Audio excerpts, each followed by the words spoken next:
Так что же произошло в день, когда Вейдер узнал, что Палпатин солгал ему о смерти Падмы? Похоже, что ты убил ее в гневе. Так ответил ему император, когда он, едва оправившись после операции, спросил о судьбе своей жены. В одно мгновение его мир рухнул. Женщина, которую он любил, их будущий ребенок, все, что обещала ему темная сторона, растворилось в его слепой ярости на Мустафаре.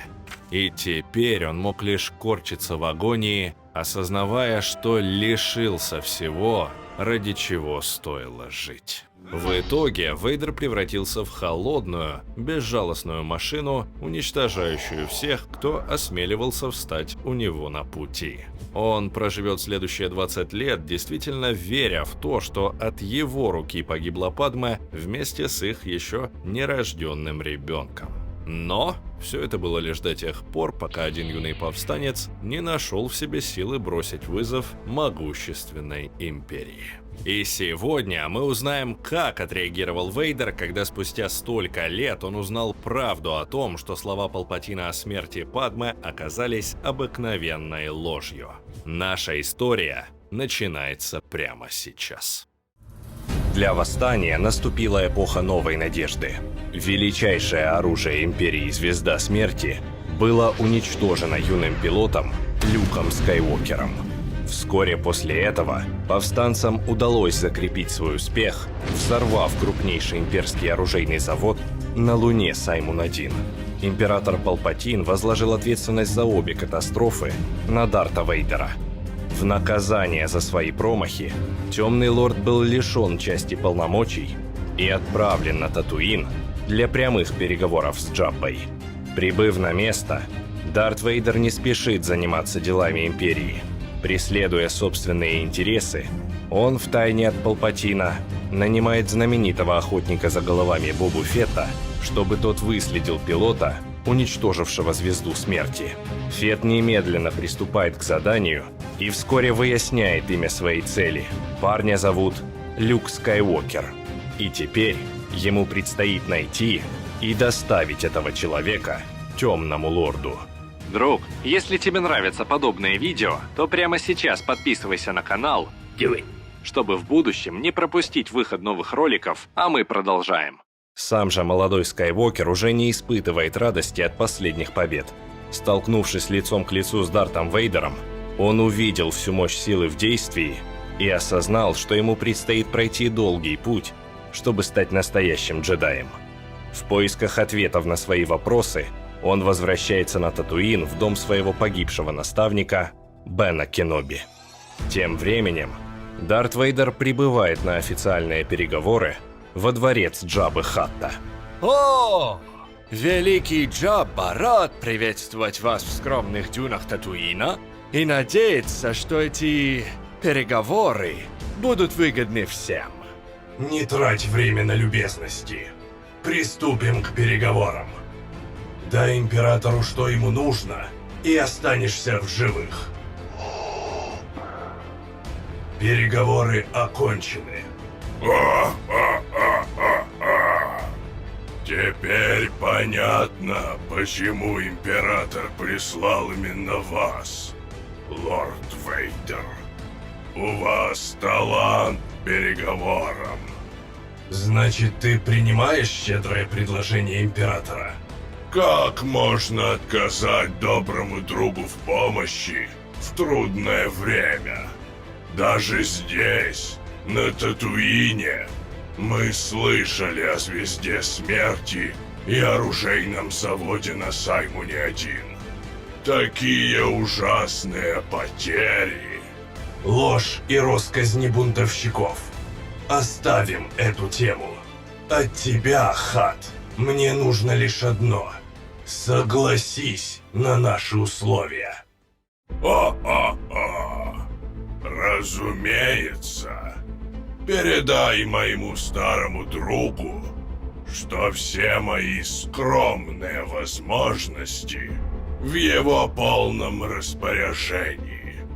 Взамен Я прошу лишь щедрой оплаты. Император отплатит тебе по своему усмотрению. Проследи, чтобы грузы прибывали вовремя, и можешь продолжать наслаждаться своей властью. Уже уходите? Не знаю, как вы, мой дорогой лорд Ситхов, но Джабба Хат предпочитает завершать свои дела, наблюдая, как кто-то умирает.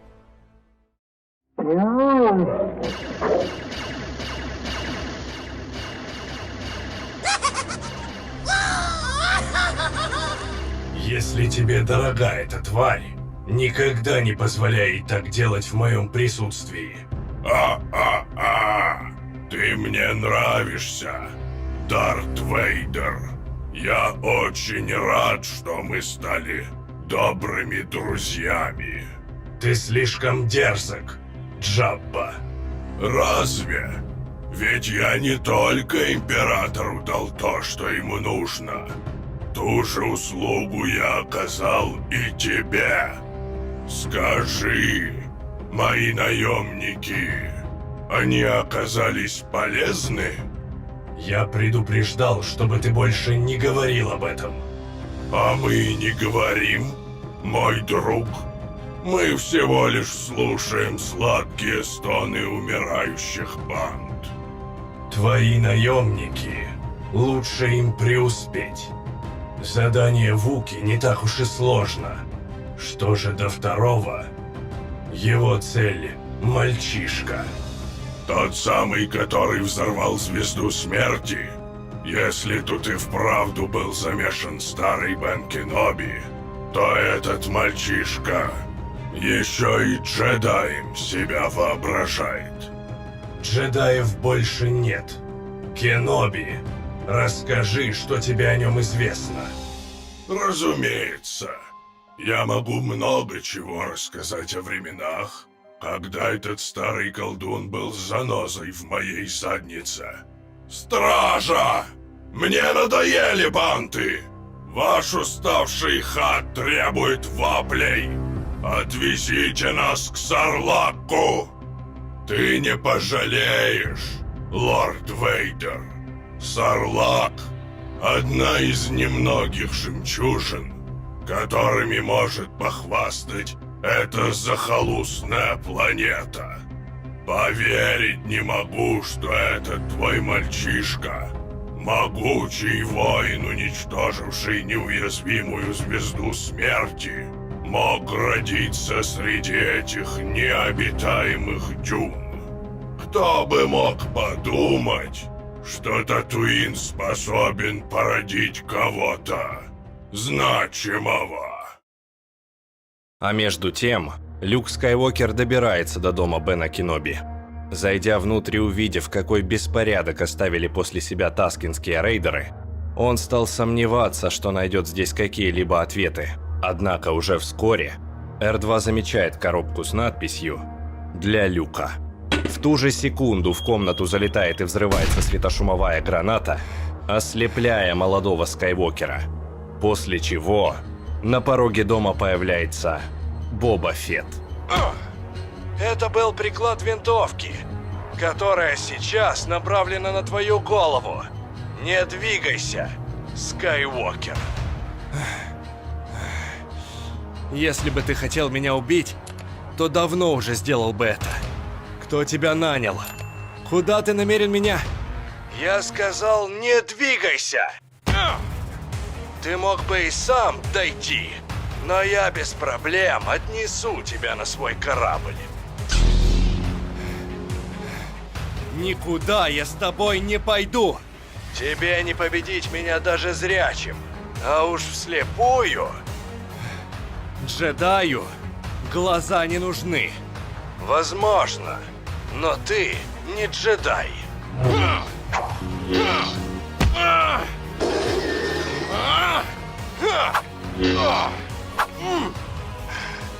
Ты выдохся, потерял много крови. Бросай меч. Нет, Бен. Бен ни за что бы не... Кеноби мертв. Он тебе не поможет. Ты был прав. Я должен доставить тебя живым. Но под живым подразумевается, что ты должен дышать. Джедай чувствует, как сила течет сквозь него. Почувствуй это.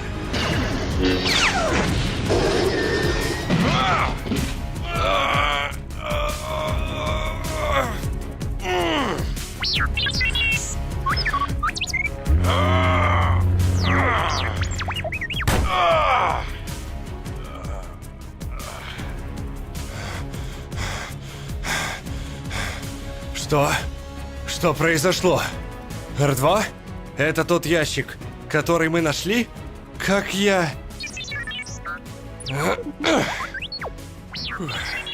Подумаем об этом потом.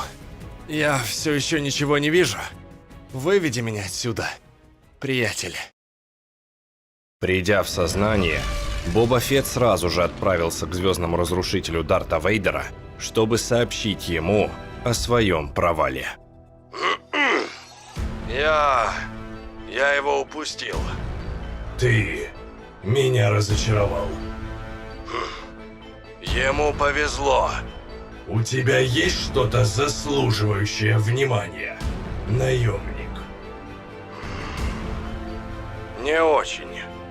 Только его имя. Скайуокер. Я так понимаю, на сегодня все. Случилось нечто чудесное. Энни, я беременна. Это же просто прекрасно. А где Падме? Она цела? С ней все в порядке? Похоже, что ты убил ее в гневе. Скайуокер! Вызвать Императора! Живо! Да, Вейдер. Я ощущаю твой гнев. Сильный гнев. Хочешь мне что-то сказать? Что-то напыщенное и дерзкое? Или ты достаточно умен, чтобы знать свое место? Я зол, иначе бы вы меня не выбрали. Мой гнев привел меня к вам. Я лишь хотел сказать, я вас не подведу. И я прекрасно понимаю наш путь.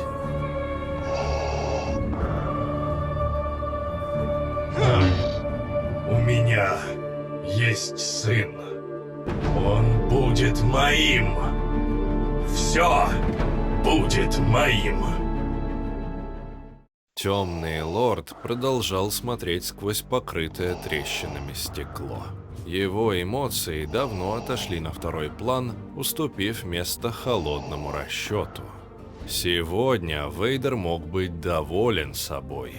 В решающий момент он сумел сдержать свой гнев и не стал требовать от Палпатина объяснений по поводу смерти Падме, осознав, что это приведет к раскрытию тайны о Люке. С этого дня ему придется действовать тайно, используя все доступные ресурсы, чтобы достичь своей конечной цели – вернуть сына и свергнуть императора. Долгие годы он искренне верил в то, что все шансы на счастливую жизнь были разрушены его собственной рукой на Мустафаре. И узнать о существовании сына было все равно, что вернуть семью из могилы.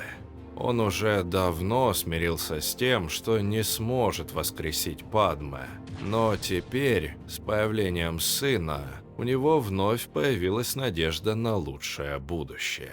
Люк мог бы принять его предложение, от которого в свое время отказалась Падме, а после Вейдер воспитает из него настоящего ситха, способного свергнуть Палпатина, то, что он должен был сделать сам еще давным-давно. Вот что пронеслось в голове у Темного Лорда, когда он смотрел сквозь паутину трещин на стекле. Эти мысли действительно очень похожи на мысли именно Вейдера, а не Энакина. Потому что Вейдеру нужна была сила Люка Скайуокера, а Энакину просто его сын. Одна из главных причин, по которой мы так любим этот комикс, заключается в том, что здесь исследуются все эти мелкие детали, которым часто нет места на большом экране. Внутренние мысли и эмоции Вейдера, смешанные с шоком от осознания того, что у него есть сын, все это становится одним из самых важных моментов во всех «Звездных войнах». Разумеется, это еще не финал, поэтому предлагаем вам посмотреть видео о том, как Палпатин узнал, что у Вейдера есть сын, или же историю взаимоотношений Вейдера и доктора Афры, где события сегодняшнего ролика получают свое продолжение.